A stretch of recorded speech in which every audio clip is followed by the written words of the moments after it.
បុកគ្នាឆេះឡានអស់លីងអូបុកគ្នាឆេះឡានផ្លូវវត្តក្រុង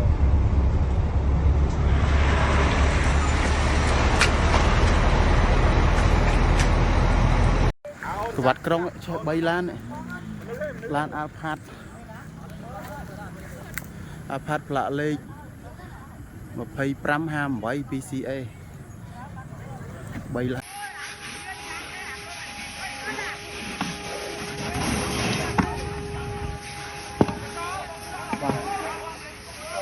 អបស្វាងមកប្រឡូនហើយបាទ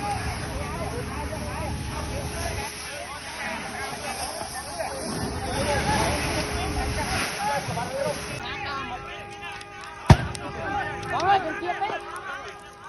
ទៅទៀតមែនចាអានោះឡុងសើលើកទីអូបុកគ្នាឆេះឡានអស់លីង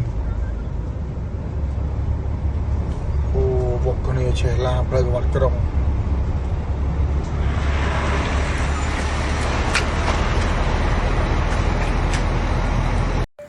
វត្តក្រុងឆេះ3ឡានឡានអាល់ផាតផ្លាកលេខ2558 PCA 3ឡាន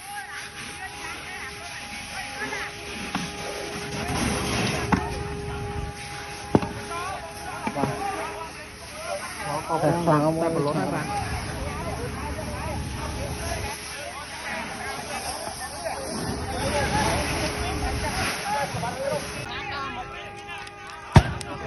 អូយទៅទៀតទេទៅទៀតមែនចាអានោះឡុងសើលើកទី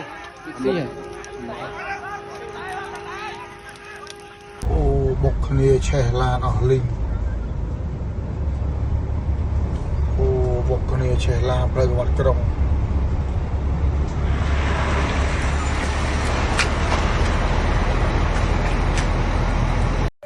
វត្តក្រុងឆេះ3ឡាន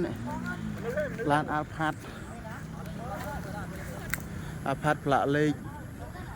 2558 PCA 3ឡាន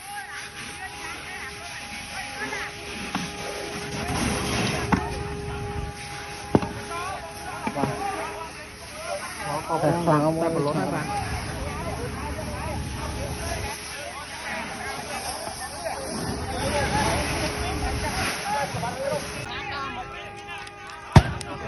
អូយទៅទៀតទេ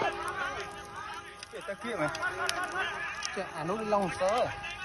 លើកទី